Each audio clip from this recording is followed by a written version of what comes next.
A gente cresce ouvindo que Roma foi tipo a superpotência da antiguidade, aquele império gigantesco e invencível dominando o mundo conhecido. Só que tem um detalhe que quase ninguém conta. Roma começou como uma aldeia insignificante no meio da Itália. A gente está falando de 20, 30 mil pessoas vivendo em cabanas de palha, cercadas por civilizações que eram bem mais avançadas do que eles. Mas aí, em menos de 800 anos, essa aldeia virou um império que governava 70 milhões de pessoas, do Atlântico à Mesopotâmia, da Escócia ao Saara. E como é que isso aconteceu, cara? Roma não tinha exército melhor do que todo mundo, não tinha uma tecnologia alienígena e não tinha recursos naturais infinitos. Então, qual era o segredo deles? E como é que uma cidadezinha perdida no Tibre virou o maior império que o Mediterrâneo já viu? E por que, diferente de todo mundo, Roma transformava inimigos derrotados em cidadãos em vez de só escravizar a geral? Eu sou o Mohamed e sejam bem-vindos ao V de História, moçada.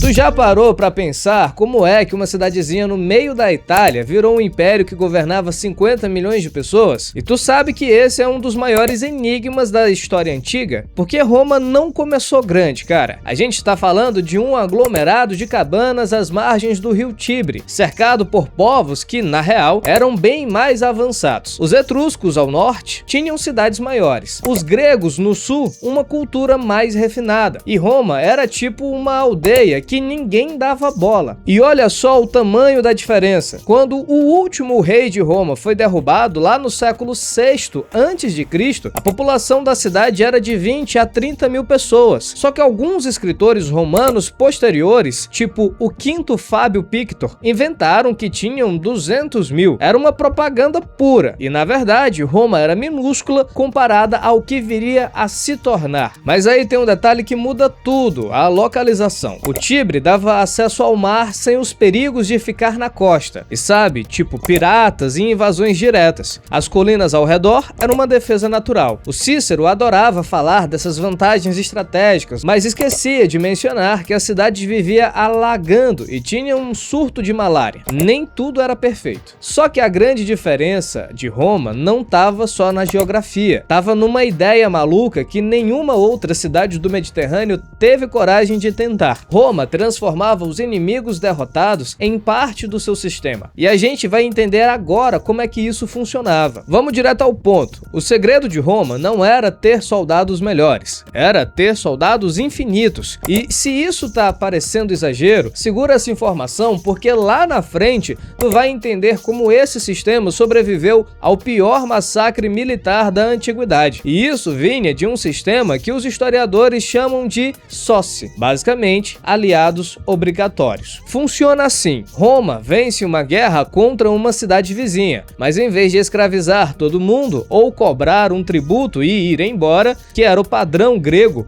Roma impune uma aliança permanente. O cara derrotado mantinha autonomia interna, continuava com seu governo local, mas tinha que fazer duas coisas: fornecer soldados quando Roma pedisse e não podia fazer aliança com ninguém mais sem autorização romana. Parece bem simples, mas na verdade é genial, porque cada vitória expandia a quantidade de recursos humanos disponíveis para a próxima campanha. E quando um exército romano marchava, o general comandava cidadãos romanos e contingentes de aliados. Esses últimos eram liderados por suas próprias elites. Roma tendia a apoiar as classes proprietárias nessas comunidades e criava uma solidariedade de classe entre a aristocracia, que consolidava o poder romano. E tem mais: territórios conquistados frequentemente perdiam terras para Roma. A cidade estabelecia colônias em pontos estratégicos, tipo Alba Fucenos, nos Apeninos, que era basicamente um posto militar disfarçado de cidade. Roma distribuía terras públicas a colonos e garantia presença permanente no território conquistado. Dá uma olhada nesse número bem aqui. Por volta de 260 264 a.C., quando Roma estava prestes a brigar com Cartago pela primeira vez, a cidade podia mobilizar cerca de 700 mil homens em idade militar, cidadãos e aliados. Esse número era simplesmente incomparável no Mediterrâneo Ocidental. Nenhuma outra potência tinha essa profundidade demográfica, cara. E se vocês querem saber mais sobre essa história de Roma, eu trouxe link para recomendar livro para vocês, caso queiram aprofundamento nesse conteúdo. Tá aqui embaixo na descrição, dá uma olhada depois do vídeo. Mas espera aqui, se outras cidades faziam alianças, por que Roma foi diferente? E se tu tá pensando que isso foi só questão de estratégia militar, se liga nesse próximo ponto, porque é onde a coisa fica realmente revolucionária. Aí é que vai entrar o segredo, a política de inclusão. Tem um mito romano que explica isso perfeitamente, o asilo de Rômulo. Segundo a lenda, o primeiro rei de Roma atraiu criminosos, escravizados, fugidos e refugiados para povoar a cidade. E aqui tá o pulo do gato. Esse mito refletia uma prática real. Roma integrava os conquistados. Vamos comparar com Atenas, a democracia grega mais famosa. Lá, cidadania era um clube fechadíssimo. Teu pai tinha que ser ateniense, tua mãe tinha que ser ateniense, e mesmo assim, só os homens tinham direitos políticos plenos. Em Roma, um escravizado de um cidadão romano, ao ser libertado, ganhava cidadania romana plena. E isso criava um corpo de cidadãos em constante expansão, etnicamente fluido. Um rei macedônio do século III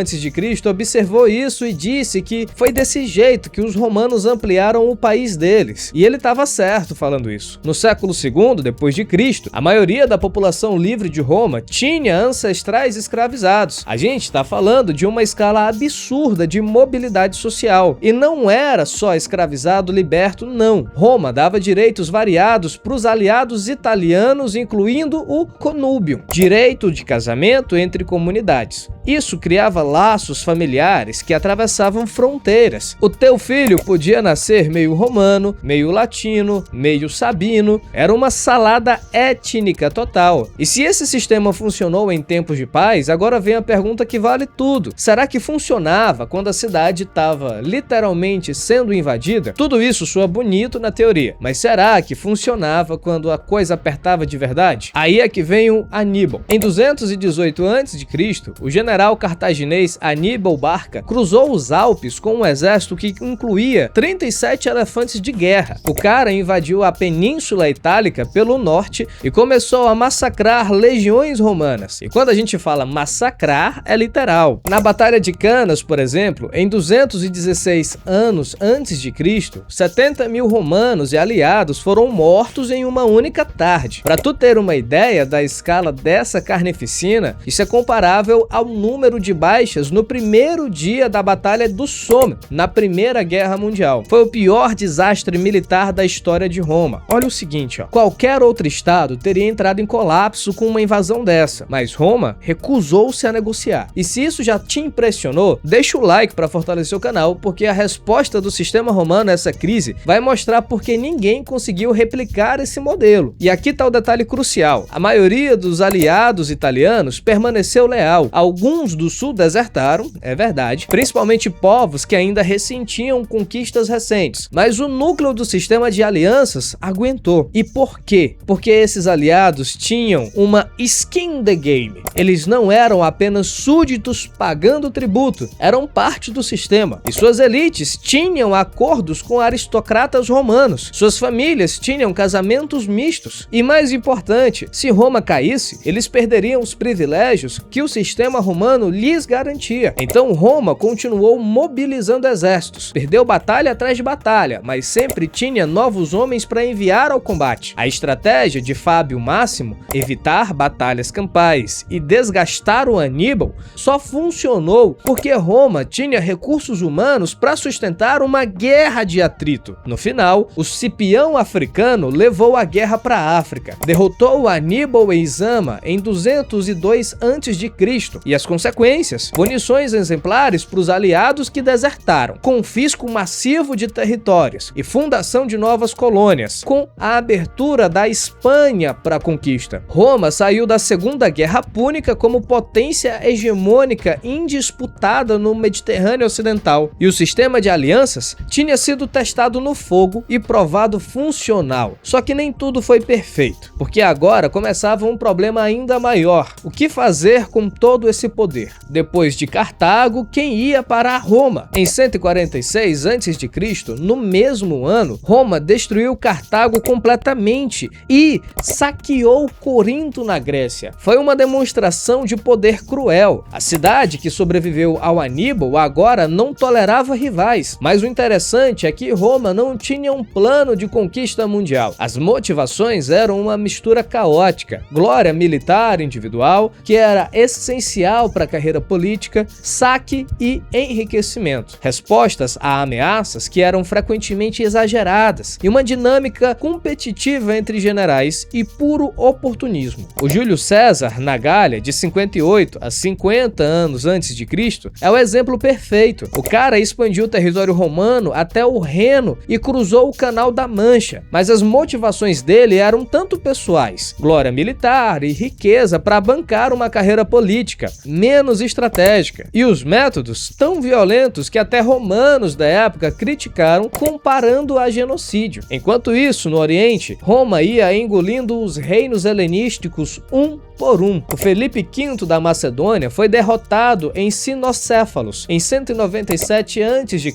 O Antíoco III da Síria, humilhado no Tratado de Apameia em 188 a.C.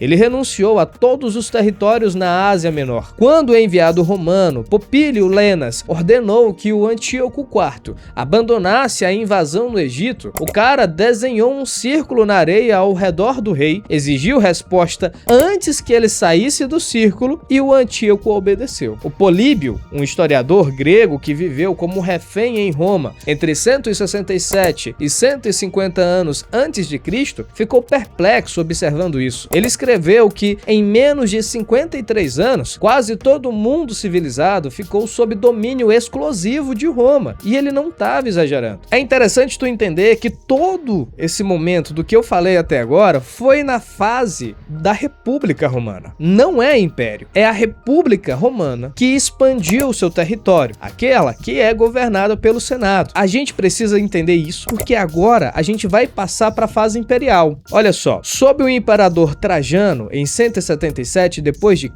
o Império Romano cobria 5 milhões de quilômetros quadrados, governava entre 50 e 70 milhões de pessoas, do Atlântico à Mesopotâmia, do Saara ao Reno e Danúbio. Era aproximadamente 20 a 25% da população mundial conhecida da época. Mas a transformação mais radical não foi territorial, foi legal. Em 212 d.C., o imperador Caracalla concedeu cidadania romana a todos os habitantes livres do império. A gente está falando de 30 milhões de pessoas virando cidadãos romanos de uma só vez. A diferença entre conquistador e conquistado, ela foi eliminada. Era a culminação do processo iniciado pelo tal Asilo de Rômulo, 1000 anos antes. Roma começou como uma aldeia que acolhia refugiados e terminou como um estado mundial onde ser romano não dependia mais de onde tu nasceu, mas de estar integrado num vasto sistema legal e cultural. E o que é mais doido nisso tudo? No século II d.C., mais de 50% dos senadores romanos eram provinciais. Imperadores vinham da Espanha, da África, e o império era governado pelos conquistados. Roma tinha se transformado numa ideia e não mais numa cidade. Nenhum outro império antigo fez isso. Os persas, eles conquistavam, mas mantinham súditos como súditos. O Alexandre o Grande, ele tentou misturar gregos e persas, mas seus generais dividiram tudo quando ele morreu. Só Roma conseguiu construir um sistema que transformava inimigos em sócios, sócios em aliados, aliados em cidadãos. Claro, o sistema tinha contradições pesadas. Era sustentado por escravidão em massa, gerou guerras civis sangrentas, poderes e a corrupção era desenfreada, mas a escala da integração era inédita. E quando a gente olha para o mundo hoje, cheio de debates sobre fronteiras, cidadania, integração de imigrantes,